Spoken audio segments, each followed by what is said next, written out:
Hello and welcome to the discussion panel after the tribute to Marian Anderson concert presented by the Grace City Opera Theater. My name is Emily May, and today we will be discussing influences on operatic careers. So if all our panelists would please introduce themselves. I'm Claudia Merrill.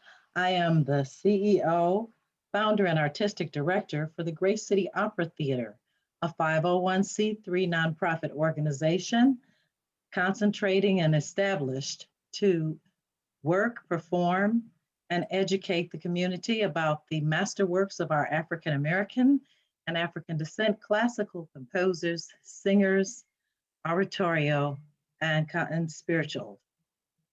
In terms of myself, my name is Betty Lane, Lane, and I'm a native Detroiter, and I have the distinction of being the first American as well as the first Black American to win the first prize in the international singing competition in Toulouse, France. And so many awards have been bestowed upon me for vocal aptitude, including the Marian Anderson and the Sullivan Foundation Awards. My Carnegie Hall debut was with David Randolph and the St. Cecilia Chorus and Orchestra, and it was quickly followed by a New York recital debut at Carnegie Hall. A lot of people don't realize that there are two halls in New York. One is called Carnegie Recital Hall, and then the other one is just Carnegie. Carnegie Recital Hall holds about maybe 500 people, and Carnegie Hall holds thousands or hundreds. Let's say it that way. 3,800. Carnegie Hall in the main stage holds 3,800. 38, okay. My symphonic debut was with the Detroit Symphony. My international symphonic debut was with the Orchestra de Toulouse at the Braziel Festival in France. My operatic debut was with Santa Fe Opera, and an international operatic debut with Frankfurt Opera in Germany. I'm known as the Summertime Lady, so I can be heard in the role of Clara on the Grammy Award-winning RCA Victor original cast recording of Houston Grand Opera's revival of Gershwin's Porgy and Bess. I'm a graduate of Juilliard School. I have my MS and my BS, and Spelman College in Atlanta, and Detroit's Central High School. I've also earned certificates in voice from the Accademia Chigiana in Italy and the Braziel Academy in France. In my capacity as a singing voice specialist, I own and I operate Vocal Pathways. It's a voice training and vocal health resource for singers, actors, and speakers with abused, misused, aging, troubled, and injured voices. I'm a member of the Voice Foundation, the world's oldest and leading organization dedicated to voice care. And I have also served on a number of voice faculties over the years, including Wayne State University.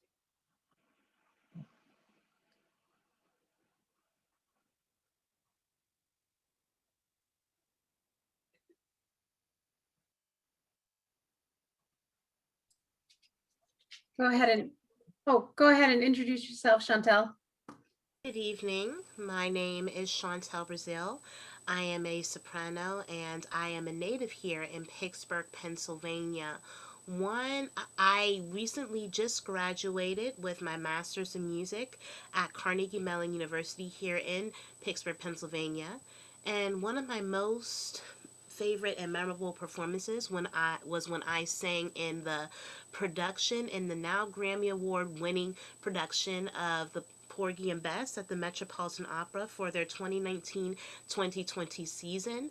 In 2020, I was also one of the guest soloists with the Pittsburgh Symphony Orchestra with the Lift Every Voice concert in Heinz Hall.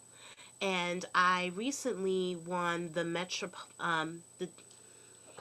Encouragement Award for the Metropolitan Opera National Council auditions in this past December.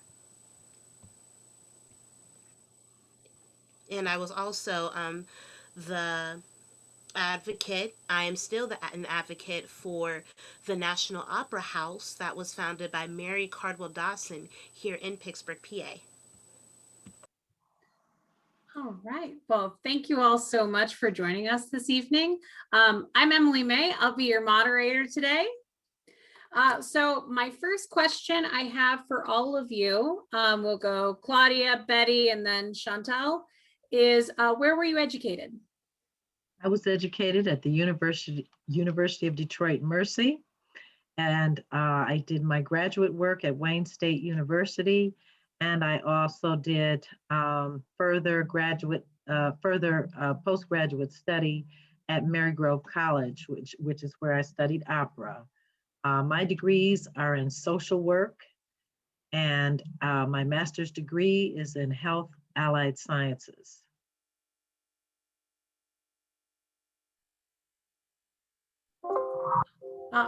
Betty, where were you educated? I was educated at Detroit's Central High School here in Detroit. That's where I graduated in terms of high school. And then I went from there to Spelman College, which is a college for women, and it's in Atlanta, Georgia. And then from there, I went to Juilliard and I got my master's and my bachelor of science. So I finished at Juilliard, and I'm grateful for having been able to go to these different colleges on full scholarship. Thank you. Then Chantal?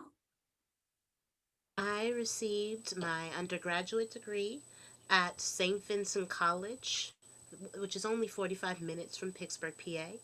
Then I received my advanced music studies certificate at Carnegie Mellon University. And then the year after that, I received my master's of music in voice opera at Carnegie Mellon.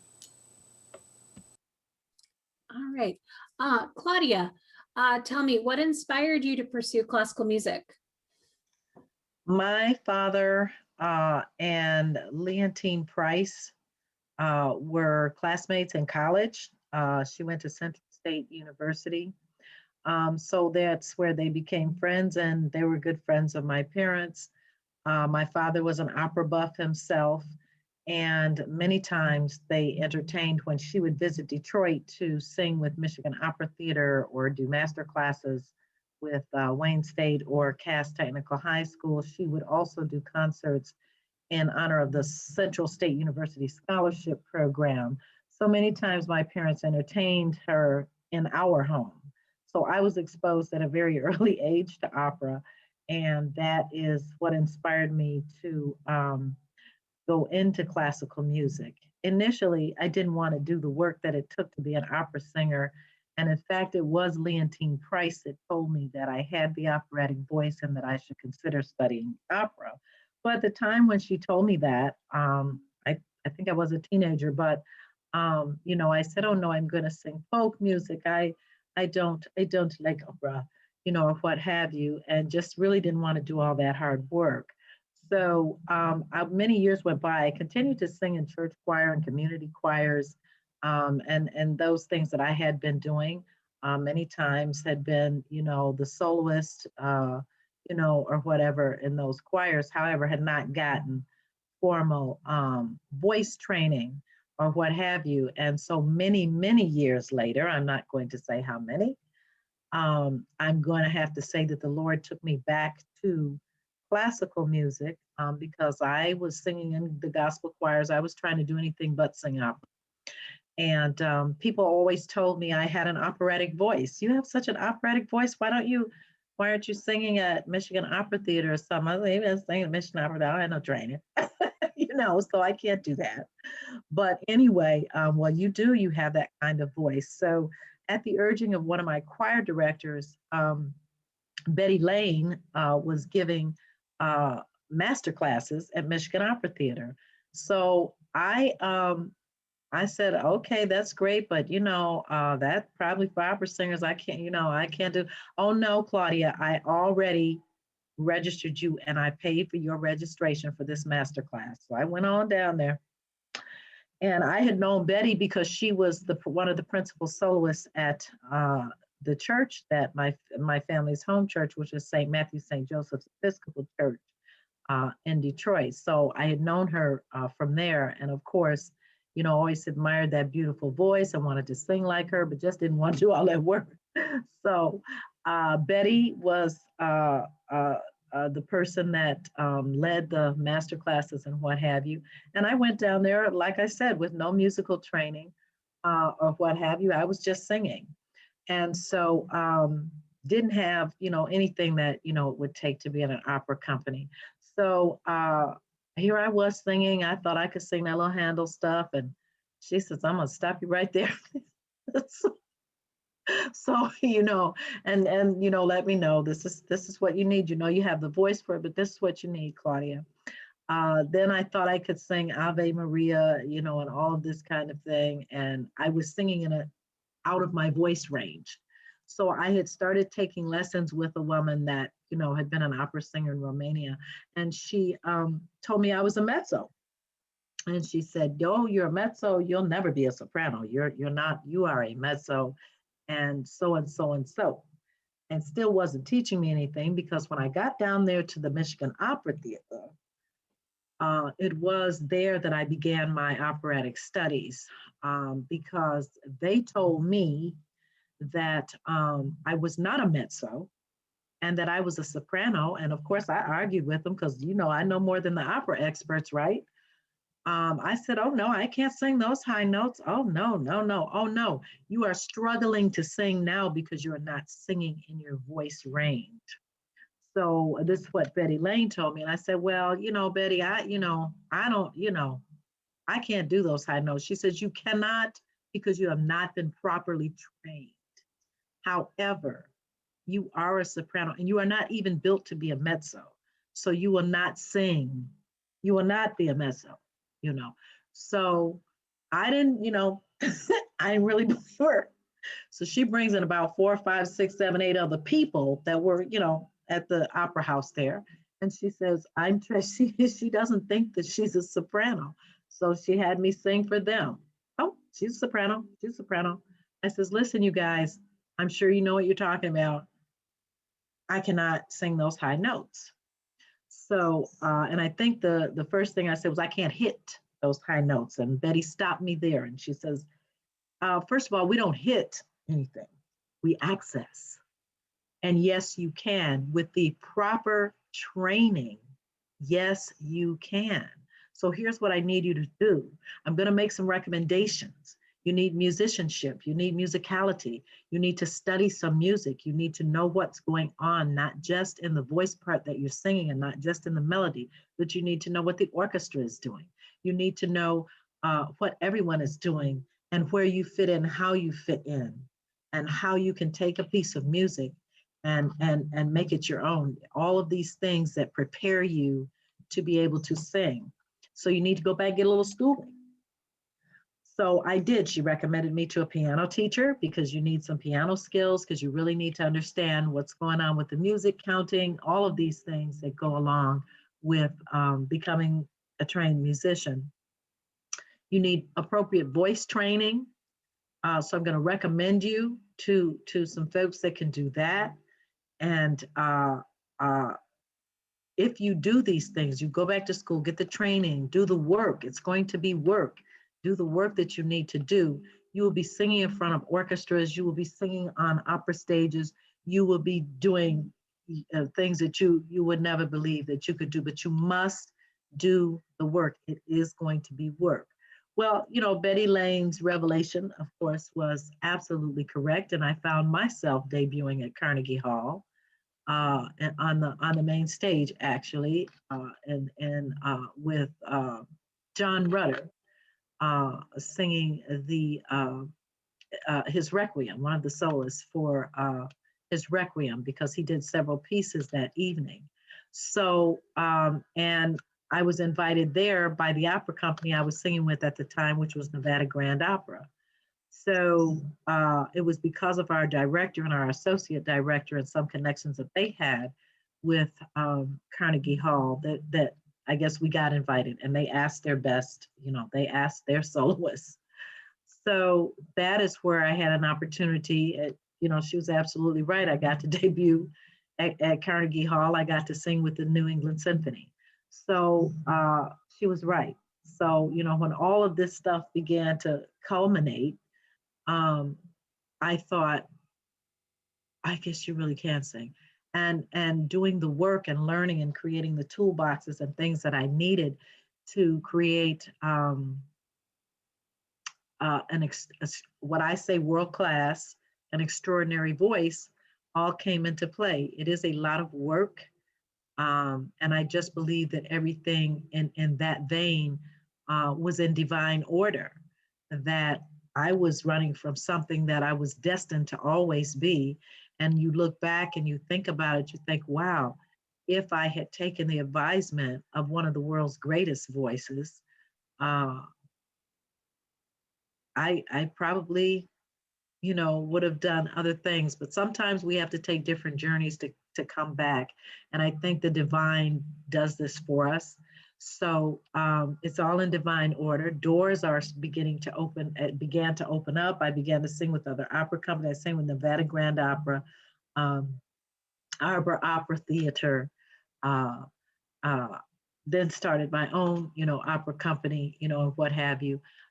So it was all in divine order. And all those years ago when I was just a teenager saying, oh no, not me, still being brought back into it full circle and doing the things that I was told, you know, you have this, you can do this. And that is what you should be doing. Just coming back around full circle, they were right. They knew what they were talking about.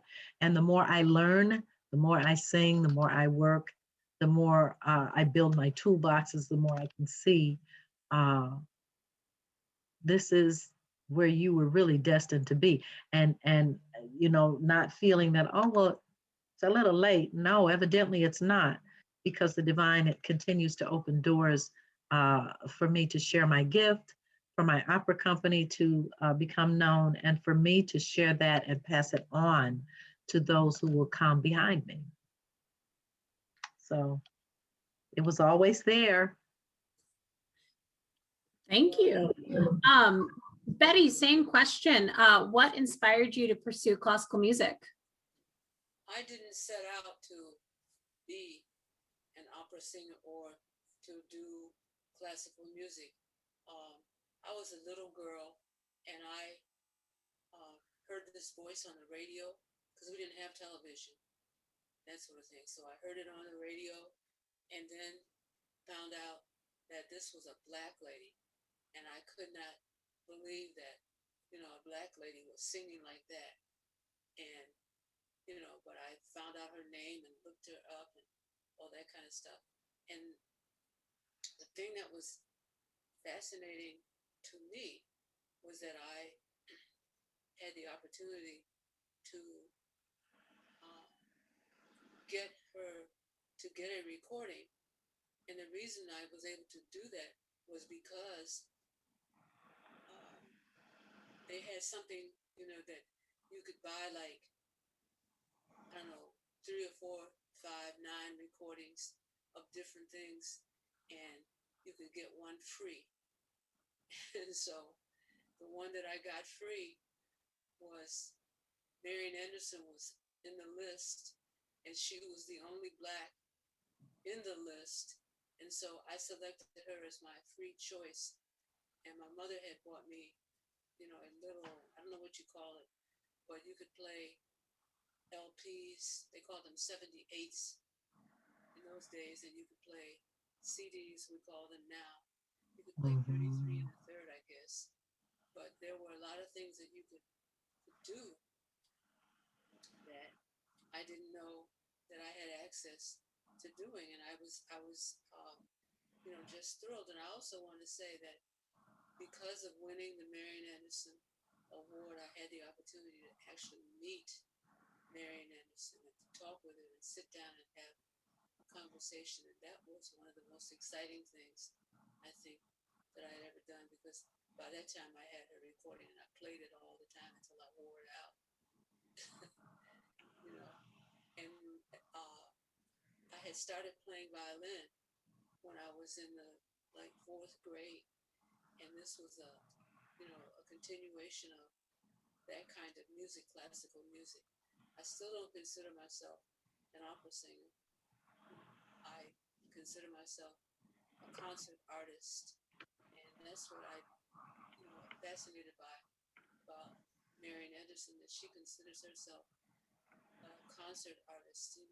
She didn't consider herself an opera singer, but she was a concert artist, and and so that was exciting to me. And the having access and knowing someone who was black and having had the opportunity to um, have a recording, that was just really, really, really exciting to me. Well, thank you, Betty. And Chantal, same question. What inspired you to pursue classical music? Opera classical music didn't start for me until later on in my later years. So growing up, ever since I was a baby, I could sing. I grew up singing in a soloist. I grew up singing in my parents' church. I am a pastor's daughter. So, but also, even though it was never in my plan, God has a way of telling you his plans instead of ours. But there were hints and clues growing up that have led me to where I am because I took voice lessons and piano lessons growing up because I wanted to be, everybody knew I could sing, and I wanted to, because I grew up singing in a church, I wanted to be this gospel singer, this famous gospel singer like Dottie Peoples, Yolanda Adams. I one time wanted to go on the gospel American Idol show Sunday Best to become this one gospel singer because that was all I ever knew. But growing up, I took voice lessons and piano lessons, and my voice instructors and mentors told me that I had such a beautiful voice. One of my mentors, whom I was in his choir, the Pittsburgh Gospel Choir by Dr. Herbert V.P. Jones, told me that he saw my voice performed at the Met. And at the time, I didn't know what was the Met. He told me that I could sing and study opera. Even when I studied piano growing up. When I took lessons, my own piano teacher noticed that at such a young age that I could really sing because I had perfect pitch. Every time he played a note on the piano, I literally instantly knew that note. And so he strongly encouraged my parents to put me in voice lessons at a later age so that way my voice can develop. And I thought this was a way to be a successful gospel singer. Opera was never in the picture for me until I went to my undergrad at St. Vincent College, and my former voice teacher told me that I was not a gospel singer. I was indeed an opera singer. And at that time, I was a teenager. I was in my second year of college. I thought opera was just for old ladies singing. And plus, I never saw people who looked like me could sing opera until my former voice teacher introduced me to such singers such as Marian Anderson, whom I knew was a singer, but I didn't know that she was classically trained. And then she introduced me to Leontine Price. She told me that I had a voice similar to her. And so when I looked up Marian Anderson, when I looked up Leontine Price, I felt even more inspired to pursue opera because these are two black African American opera singers that I never even heard of at the time before that had beautiful, terrific voices. And because they did it, they made me believe that I can do it. But I still was in my early stages of first learning about opera until my second year of college. I was in an oratorio concert, a sacred oratorio concert, and I put my performance on Facebook. People who I grew up with always knew that I could sing, always knew I had a beautiful, strong voice. But when they heard me sing for the first time operatically, everyone was stunned. That I was always shy, quiet, reserved, but nobody knew. I didn't even know myself that I could have such a powerful voice that could impact so many people, even those even black voices within this industry. And it's all because of singers like Marian Anderson, like Leontine Price, those black prima donnas that could do it. And I looked up even more singers like Kathleen Battle, Jesse Norman, Martina Arroyo, and I'm like, yeah, wow. I'm not the only black singer who could do this. And so doors have opened up when I was in school, and even more doors will open up when I pursued my master's at Carnegie Mellon University. So after my undergrad, I took a couple years off, and my private voice teacher, who's now my current teacher, Maria Spacagna, she inspired me to study with her. So even more performance opportunities open up. Performance opportunities not only in school, but even abroad, even outside of school. I was also in the Pittsburgh Opera's world premiere production of The Summer King, the story of Josh Gibson, and that was the first time that I met another renowned opera singer, Denise Graves. So these were all incredible black artists in opera that made me want to become an artist and to open doors for other people. And so even more doors open up for me. And when I first got to school, I networked with every other singer that I knew, all black singers like Claudia Merrill. And I also interacted with the Met chorister, April Haynes, who then told me that my voice was ready and powerful enough to audition for the Metropolitan Opera's Porgy and Bess coming in the 2019-2020 season.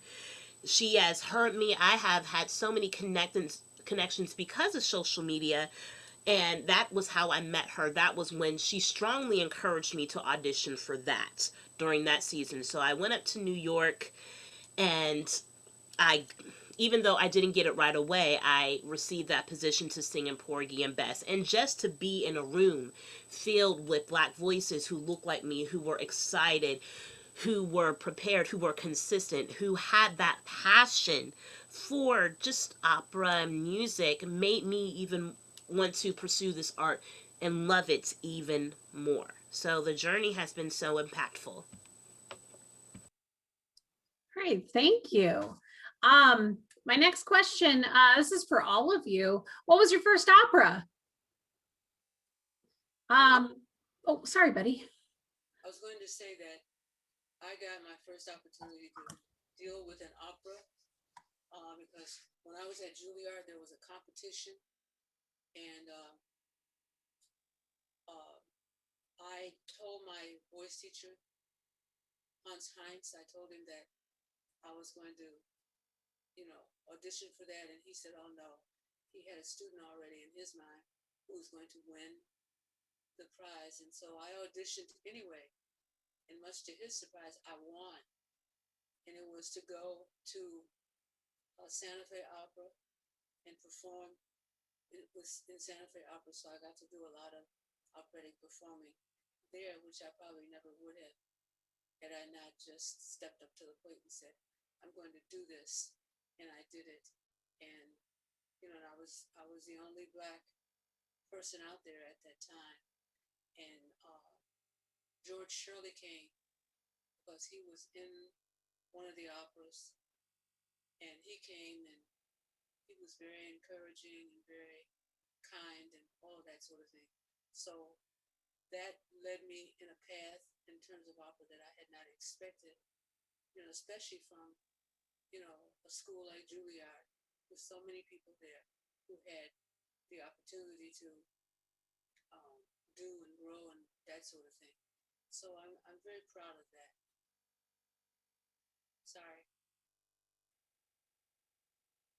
Oh, no, I'm sorry. I'm sorry I interrupted you earlier. All right, Claudia, will you also, what was your first opera? Opera I went to see was Ernani, and the opera singer that sang the leading role was Leona Mitchell. On the first opera that, but I went because at a friend's, who has season tickets with Michigan Opera Theater. So that was the first opera, that I had been to, because although my dad kept season tickets, he and my mom would go. Like I said, I wasn't going. My first opera that I had the opportunity to perform in was The Magic Flute with the Arbor Opera Theater, and while I was a student at Marygrove College. So I knew once that I got in there and got that first experience that I said to myself, well, you started, dear. Betty Lane was right. So, Thank you. My first opera was Die Zauberflöte too, the Magic Flute, Mozart. yes. That was the first one that I sang, that I was involved with when I went down to Santa Fe Opera. Awesome. Oh my goodness. And Chantal, what was your first opera? Well, my first opera that I ever saw was when I was in school. It was indeed the Magic Flute. And one of my colleagues who was in Porgy and Bess with me, I didn't know her at the time. She was first or second lady in the Magic Flute. I believe her name is Jasmine Muhammad, and she was a Pittsburgh resident opera artist, Pittsburgh opera resident artist. And then the first opera I was in was when I was in the ensemble of the Pittsburgh opera, The Summer King, the story of Josh Gibson. But the first opera that I ever received a role in was when I was in school, and I played second lady in the Magic Flute. Zauberflöte, all of us.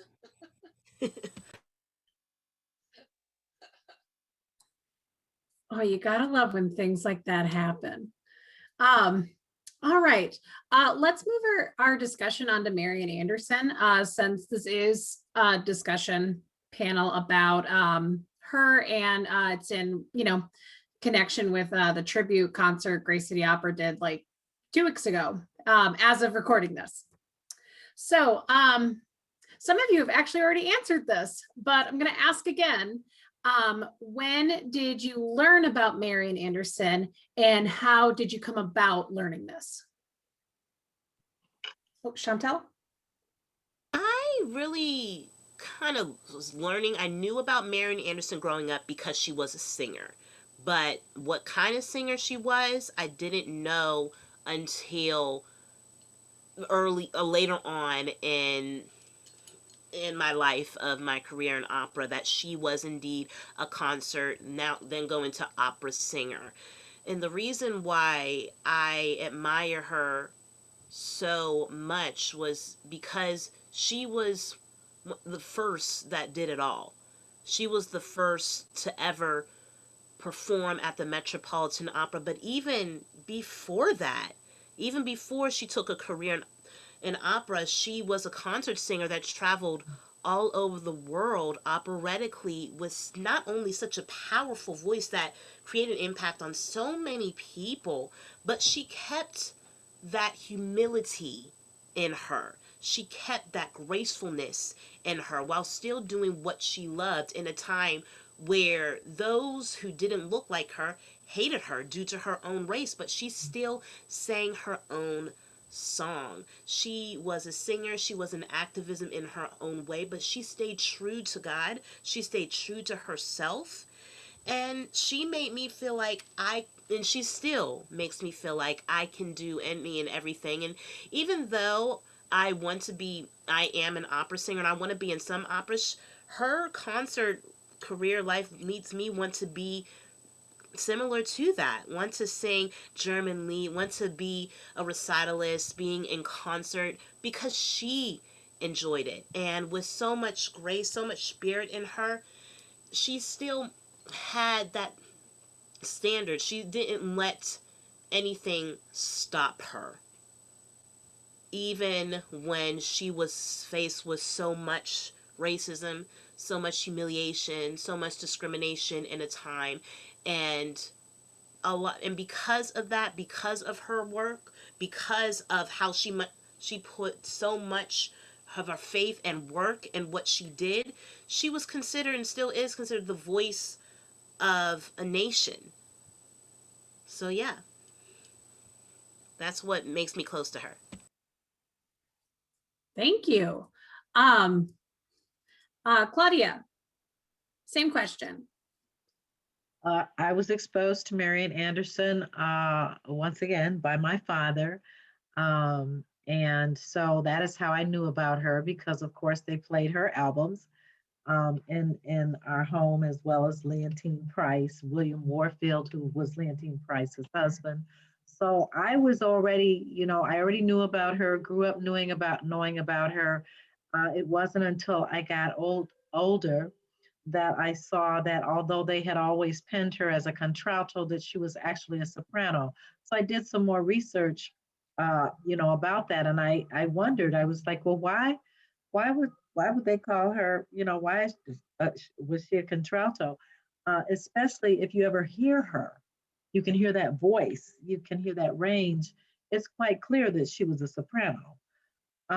So that's my exposure, and I knew what as I read her biography and her autobiography about her time spent at the Metropolitan Opera, why she only did one performance, and left after a year to be more involved with civil rights and social justice, and using her voice to keep those movements uplifted, and also to influence others to really stand for what you believe in, stand up for what is right, and don't let anyone, put you down, sit you down. You must speak. If you have a voice, you must use it no matter what it is. And so I followed her career. I consider her, one of my inspirations. The reason that my opera company does a tribute to her every year is because of the work that she did, not only in opera, but as a social justice, warrior, as a civil rights activist, and as a path maker, a pioneer, opening doors that would have been closed, pretty much closed to those singers of color and those singers who wanted to go into opera or recital. So I really, she was really an inspiration to me. And again, just seeing her, just seeing those that came behind her, people that, I was fortunate enough to even have in my home, well, my parents' home, or what have you, just to see, the impact they had on the world, not just the nation, but on the entire world, the bravery and the courage that it must have taken to be rejected by the daughters of the American Revolution, and then decide I'm going to sing anyway and take her place on the steps of the Lincoln Memorial. Um, I also, she was a very historic figure in Detroit because her first public performance was at the historic St. Matthew's Episcopal Church in the dedication to the parish house. She came back 2 weeks after, 2 or 3 weeks after her performance on the steps of the Lincoln Memorial, and performed again at the historic St. Matthew's Church. Um, in addition to that, here's another note, that little known factor. One of the oldest church members, who's now passed away at St. Matthew St. Joseph's Episcopal Church, was a violinist. And at the time, she worked part-time for Dr. Charles Drew, but she also was a violinist with the Washington Symphony. So she and one of her other colleagues heard that what had happened with Marian Anderson in 1939 and knew that she was going to sing on the steps of the Lincoln Memorial. Well, she didn't have an accompanist, but two other African American classical musicians took their violins and were able to accompany her. So they were there, right there. And the person that from our church that has all this history of what have you, she had pictures. So and I'm hoping that they will do a heritage hall there at the church to display those kinds of things, because this is influence that came into my home by who I was exposed to. I grew up in that church. So very inspirational woman, great woman. Know people that still have the programs from when she came and did her concerts and pictures and this kind of thing. So to have that kind of history, at your footsteps about someone who did so much for so many, she is truly an inspiration and absolutely an influence, and that is why I think it's important to continue to pay homage to her. And so the tribute concerts will continue. Thank you. I just want to say this to Emily. Yes. Emily, this is an aside, but I thought you would appreciate it because you love cats. And Marian Anderson, had a beloved black cat, and she released an album that was called Snoopy Cat: The Adventures of Marian Anderson's cat Snoopy. Oh my gosh. So I just wanted you to know that you have a part in this. Oh, that's amazing. That's Okay. I do love it when artists will release like a song, an album about their pets. I love that. Thank you, Betty. Gonna have to write that down. Actually, Betty, my next question is for you. Oh, sorry. Go ahead. I'm so sorry. I was gonna say she had a nephew, and I'm trying to think of his name right now, and I didn't know he was her nephew, or that she was related to him in any kind of a way. I was just trying to see if I could find the nephew's name. James DePriest was her nephew. Huh. He was married to Marilyn Horn, and these are just little facts that don't come out, about the cat and about James DePriest. James DePriest Jr., because Marian Anderson was married to James DePriest Sr.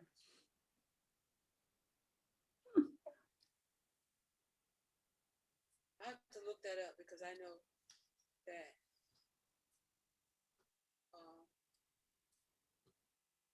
she was married to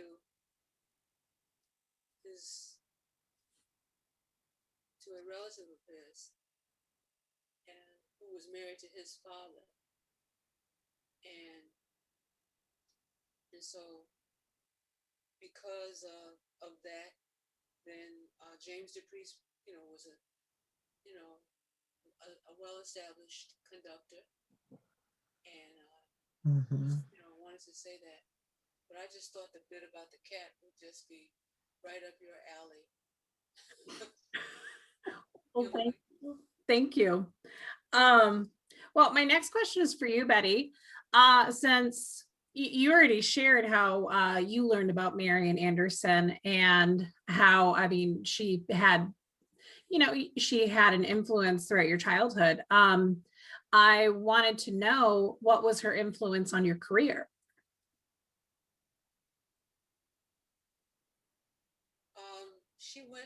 She traveled and she did so much, and she, got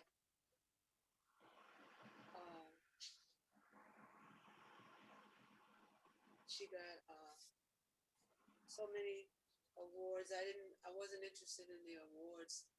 I was just interested in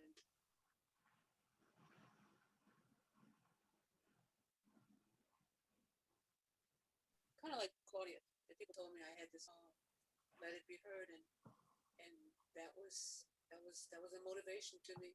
And she was behind the motivation. She, Leontine Price, as you said, Claudia. I think you said it, Leontine Price, right? And Jesse Norman. But there are so many people that, because of Marian Anderson, we wouldn't even know about them if it wasn't for Marian Anderson. Thank you, Betty.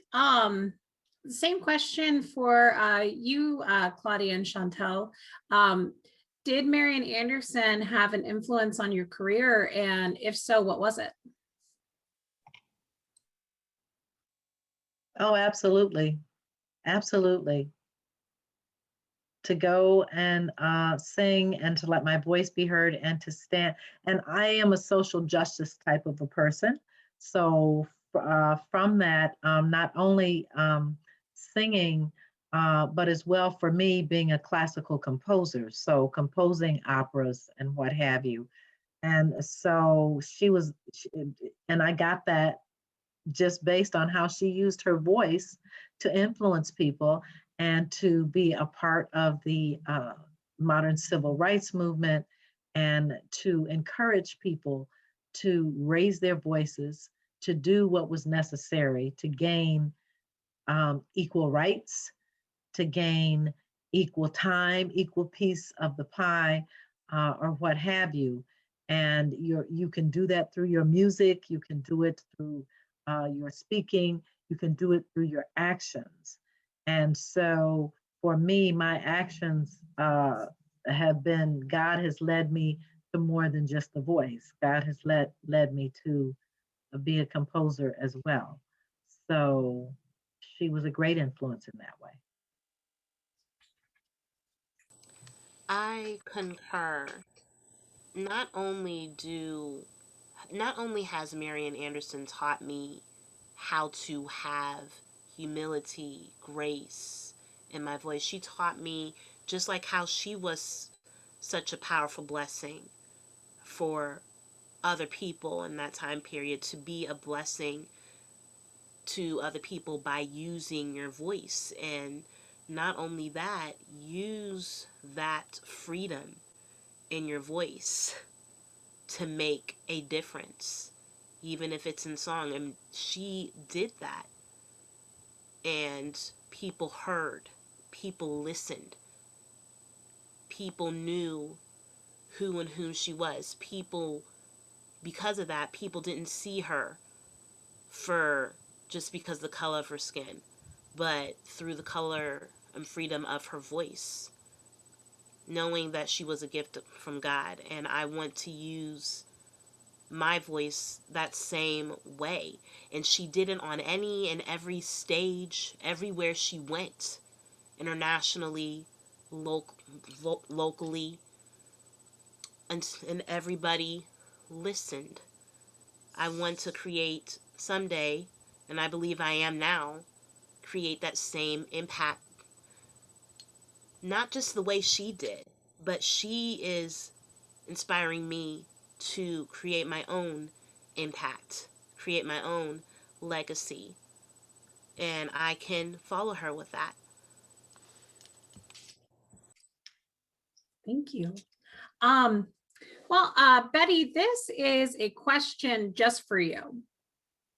So you mentioned earlier that, you know, your career, it wasn't really about winning awards, but you did make history being the first African-American to win Le Premier Grand Prix, pardon my French.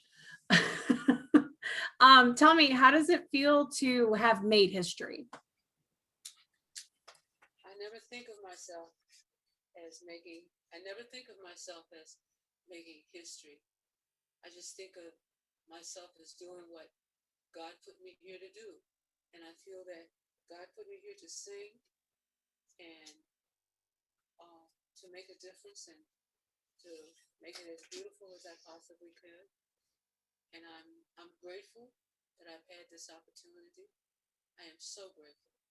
I can't thank God enough for allowing me to express the joy that's in my heart through song. So Thank you, Betty. This next question is for all of you. What has been your experience working in white spaces in the field of classical music? Go ahead, Shane. I had that problem For me, thinking about white spaces. Can you hear me? Yes.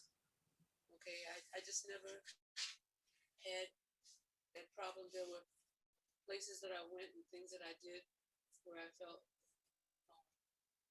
being Black was a negative, but I refused to give into it.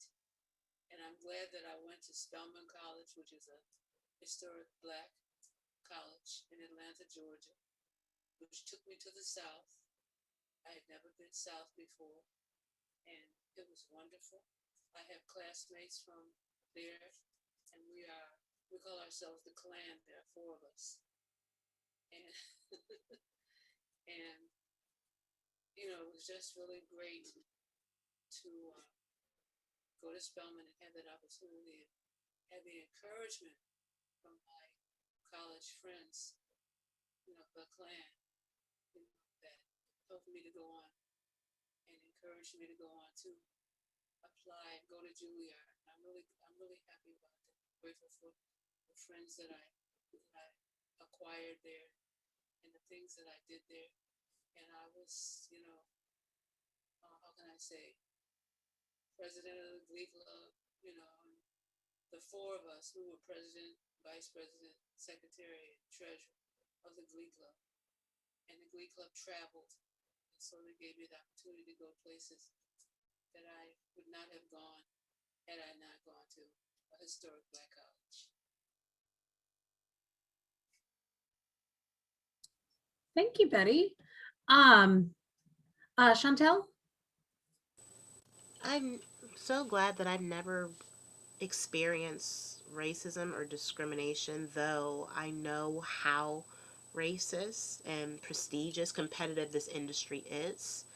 I am grateful to learn to know people, Black and white alike, that I can work with without even caring about race or color. But even still, I know how difficult it is, just not even just a Black opera singer, just as a Black person, period, to work twice as hard than anyone else to get ahead. But I learned I can't focus on that. I learned to work on my own pace, work on my own level, to focus on the rep, focus on the technique that I learned to do. And whether I'm Black, blue, white, red, or not, I always have a song to sing. For me, I can't worry about race and white spaces. I can't worry about size. I can't worry about the gender. I have to worry about what the task that I'm called to do and what I love to do. And I'm not going to say that I'm never going to experience that, but no matter what, I learned to continue to sing my song. I learned how to prepare for my rep, to be ready, to be a good singer, be a good musician, be a good colleague. I learned not to let people get the best of me, no matter what they think of me, no matter what they think of my race, no matter what they think of my size, because I know God is going to open doors, and whatever closes He shut, He shut. He doesn't want me to be there. If it has to do with race, then fine. I can't worry about what you'll think of me because of the way I look. I need you to worry about what is in here, what is in here what I'm capable of doing, and I know that I'm capable of doing as long as I put my mind to it. So I hope that answers your question. One of Marian Anderson's songs was "I Want to Be Ready Yes. to Walk in Jerusalem," just like Yes. Yes. Just like Dawn. Yes. Well, Claudia, same question. It's different. It's very different. And like Chantal and Betty, of course, I didn't let that hold me back. In fact, working in those spaces where it's already believed that you shouldn't be singing this kind of music, or where the Europeans believe they own classical music, or they are the creators of classical music, really drove me to do a little research about that. Because there's I had never heard of that, any one group of people owning a certain type or a certain genre of music. But classical music, they really hold on to. And in my research, that's when I found out where it actually came from and who was actually responsible for even bringing it to the United States. So which were the Africans. Knowing that and going forward, that's also when I decided to start an opera company, because um, this is totally unknown by the person who doesn't know about classical music, or people, they're asked, well, where does it come from? Oh, it's it's Europeans music. That's their music. Black people don't do that. So I thought, oh my goodness, all these great Black people that have made so many contributions, what do you mean it's their music? So it just caused me to start digging and doing more research. And I had mentors like Betty Lane and Carl Clendenning and others, Leontine Price, and others to uh, uh, lead, you know, lead me to the places that I needed to go, because they already knew this. So, this is what you do. Well, this is music that, is ignored and really kept out of the mainstream of classical music, because these composers or these people were African American, and that's not our music. So I didn't let it stop me either. And so now we have the Gray City Opera Theater, and everybody in the whole world is going to know where classical music came from, who brought it to the world, who brought it to the United States, and who will continue to share it for everybody. It is everybody's music. It doesn't have a color, it doesn't have a creed, it doesn't have a gender, and all of that. It is everybody's music. Yes, indeed. Leontine Price once said, accomplishments have no color. And I believe that Exactly. so much. Exactly. me too. So don't discount us. Well, thank you all. That actually leads into my next question, which is why is it important that we know about African roots in opera?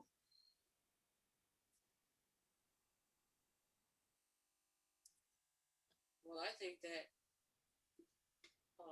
one of the things that is big and is,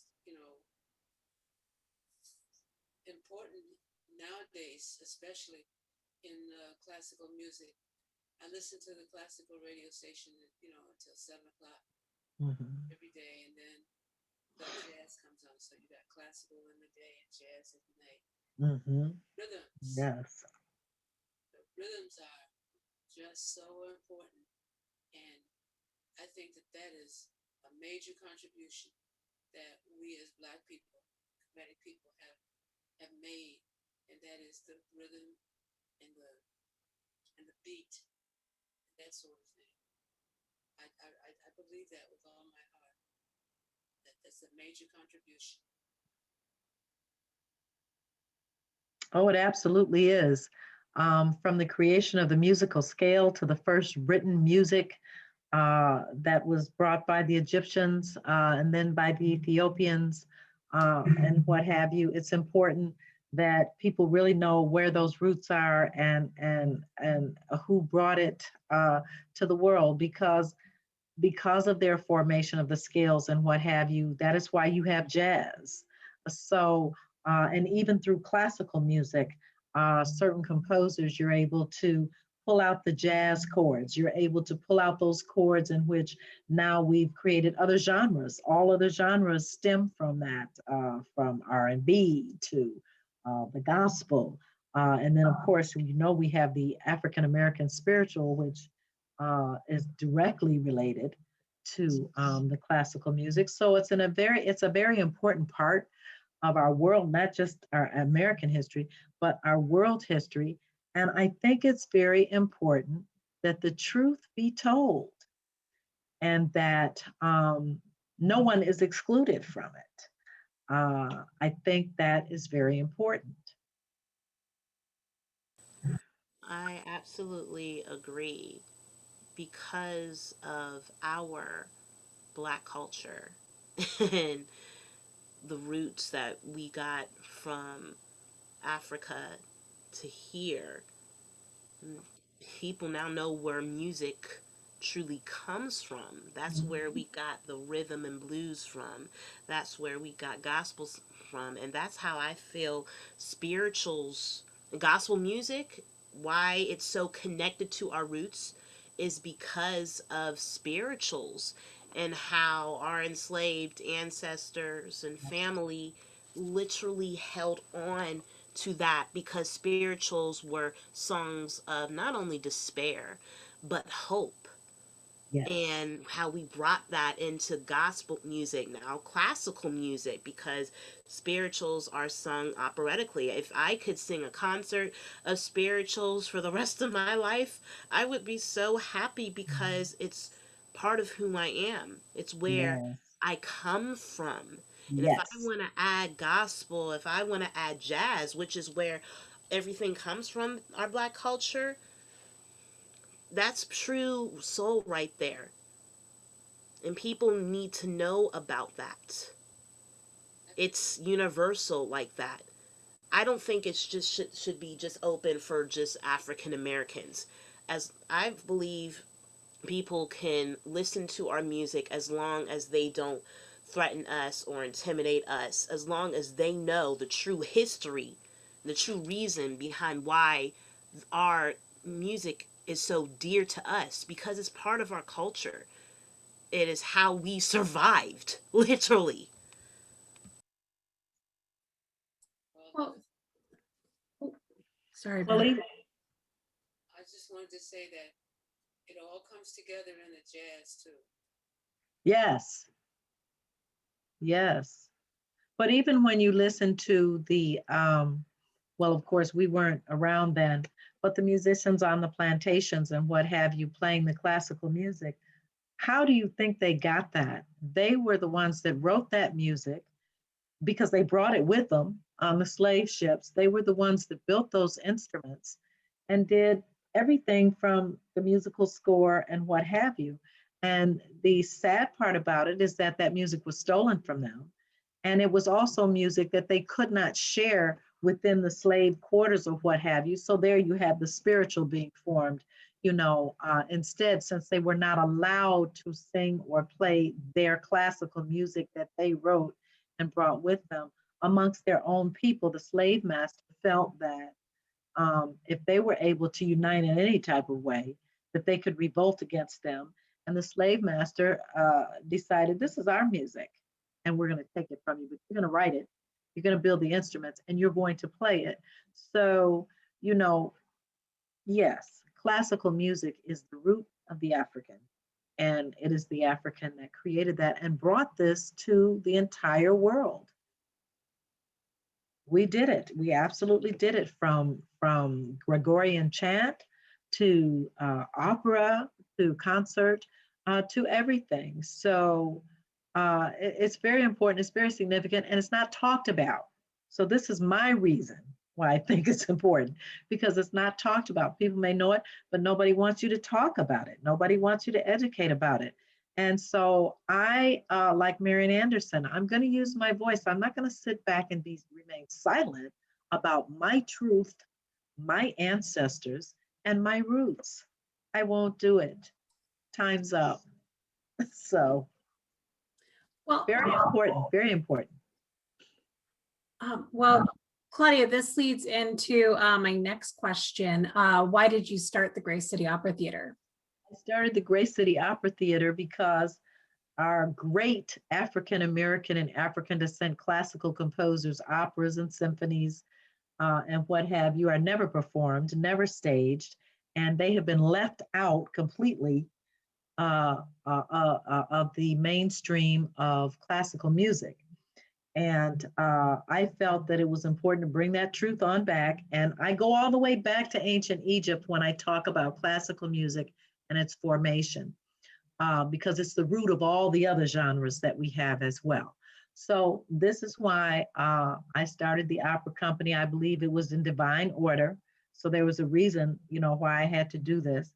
And so bringing that type of knowledge and talking and education and talking to people and letting them see what we can do, because many times in my own African American community, as well as the white community, you hear, this is not, well, that's not your music. That's not our music. And Black people really, they're not classical singers. So anyway, I just have to, clear it up for everyone. I guess that's my that's my assignment, and what have you, and keeping that within the mainstream. Being able to stage the operas, the concerts, the oratorios of these great composers, male and female, as well, art songs, spirituals, whatever it may be, and then talk about the history is very important, because for the most part, I guess people don't know, and I have heard from many that, well, wow, that's a gap in my musical history. Well, it is, because they don't teach you in college, unless, of course, you go to an HBCU, historically Black college or university. So that was the reason I started it.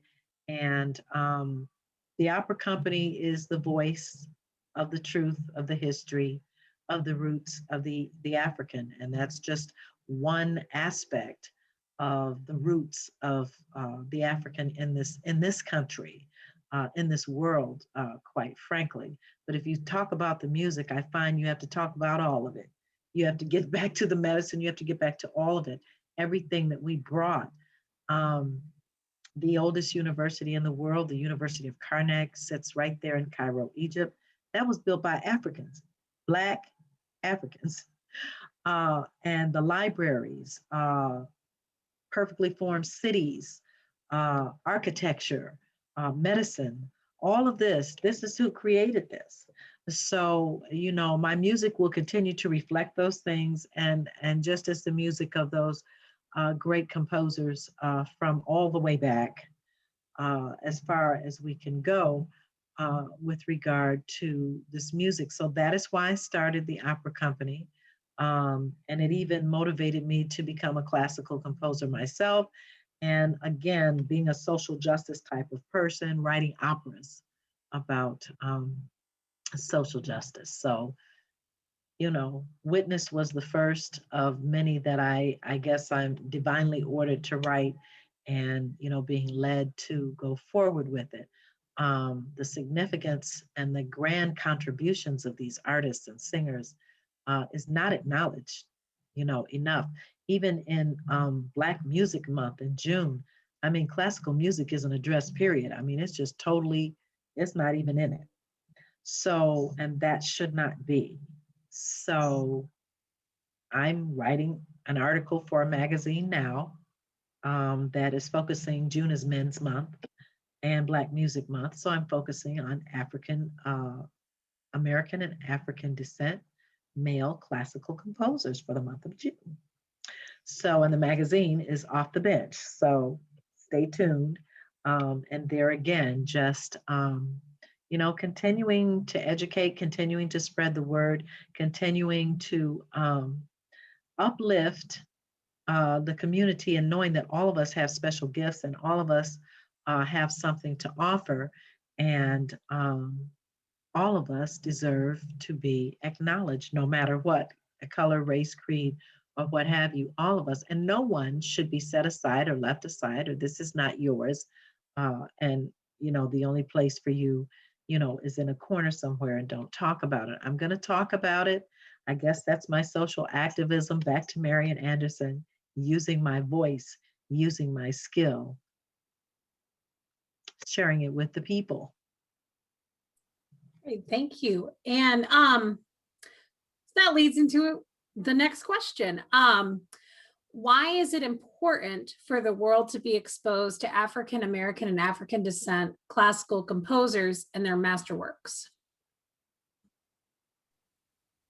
Because of all of their significant contributions. So they can know that we can do it too, and we have already done it. Right, we're the ones that brought it to you, to the world. We're the ones that brought it to the world.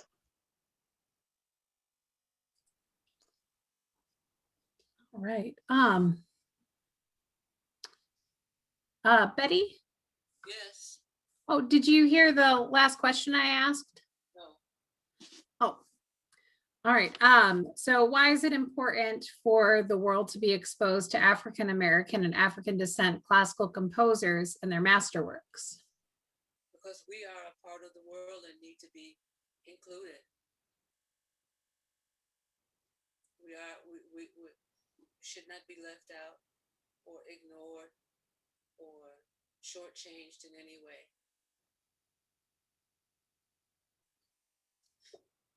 Thank you. Chantal, this question is for you. You mentioned earlier working with the National Opera House. Can you talk a little bit more about that? Yes, so actually, in the beginning of the year, I helped with the reservation of the National Opera House that was founded by Madam Mary Cardwell Dawson, who founded the Opera House here in Pittsburgh, Pennsylvania in 1941. She was also one of the main black classical pioneers who did it all around the time or in the middle of the time of Marian Anderson, because she founded the National Opera House when, because of racism and discrimination in the country, many doors were closed to her and other African Americans. So therefore, when they say when the table is shut to you, you create your own table. That's exactly what Madame Dawson did. She developed the National Opera House to many individuals who wanted to sing opera.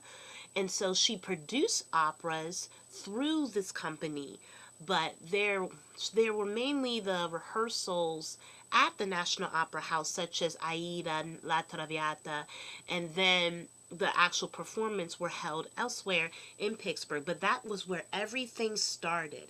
That was where everything took place. And she really did this all on her own, financially, until it went downhill during the 60s after she passed away. However, the National Opera House became a national landmark in 1994 when it was a national landmark after the owner, Janae Sullivan.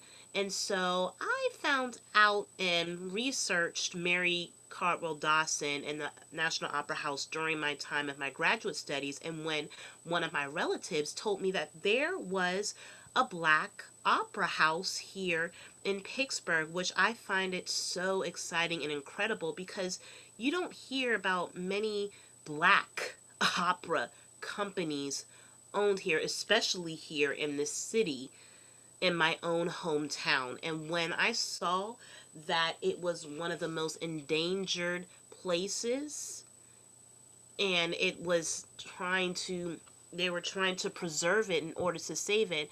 I knew that as a native here, I had to help out with that. So I, along with my friend Candace Burgess, we developed the Opera Challenge, in which we invited every singer, not just opera, but everyone who played jazz, musical theater, singing spirituals, to sing.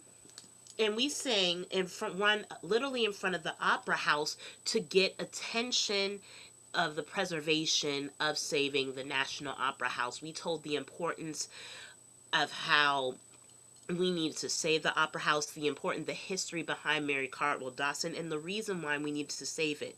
So we invited each and every performer to sing selections of their choice to raise money between three. We are still in the need of $3 to $5 million, but it's because of that we received so many foundations, such as the Richard Mellon Foundation and Denise Graves, who's helping as well with that, to help restore it.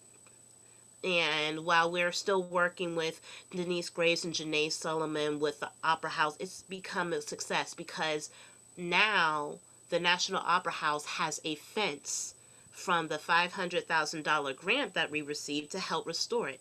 So I'm so glad to be a part of something that was bigger than me.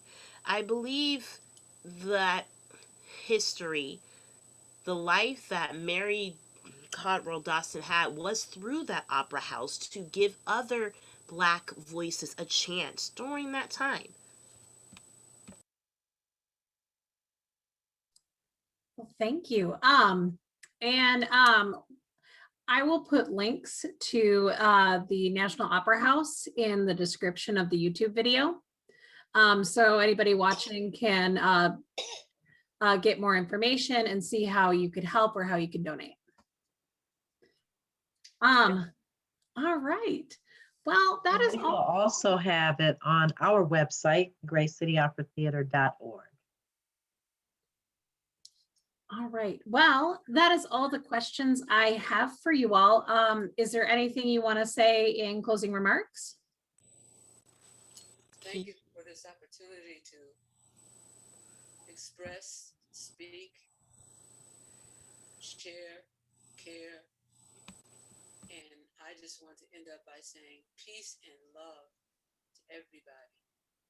Peace and love. And love.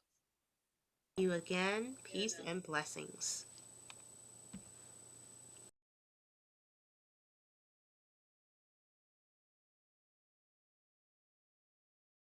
The Grace City Opera Theater was established in January 2016 as a 501c3 nonprofit organization. The Opera Theater was established to preserve, promote, and perform the works of African American and African descent classical composers and to keep the masterworks of African American and African descent classical composers in the mainstream of classical music.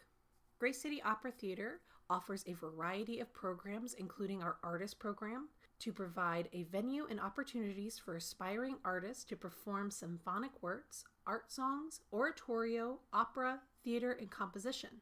This program was established to train, develop, and provide internships and masterclass learning in order to improve and become a well-seasoned artist. Music as a Healer is a program that provides music and education to the school community as well as the senior community as it relates to classical music and its healing qualities. Our Opera Roots program opens the opportunity for students who wish to pursue a career in classical music, the change to gain knowledge in vocal performance, which will be a core requirement in their course of study and in identifying their core talent. In addition, the elements of this program will develop character, discipline, and a commitment to achieve their goals. The purpose of the musical arts enrichment programs is to expose children of all ages to classical music and its origins in African culture. Our community program falls in line with the Grace City Opera Theater's goal to perform for the community 4 times per year. These performances will also provide education about opera and allow the audience questions and answer periods. Some operas will be updated to bring the story into today's world. Lastly, our public performance program states the Opera Theater will perform 1 African American or African descent opera per year. These performances will have a donation process for the audience. The donation amount will be set by the opera company. Performances will take place in a venue that can accommodate staging and theatrical performance. In addition, the company will perform concerts, oratorios, and opera scene concerts as a part of the regular season. It is the goal of Grace City Opera Theater to promote the works of African American and African descent classical composers and performers. To help keep the beautiful masterworks of African American and African descent classical composers alive, we invite you to sponsor a production, an artist, a workshop, or community service project. Your sponsorship will help develop an inspiring artist, composer, or a production and bring the healing magic of music to the community.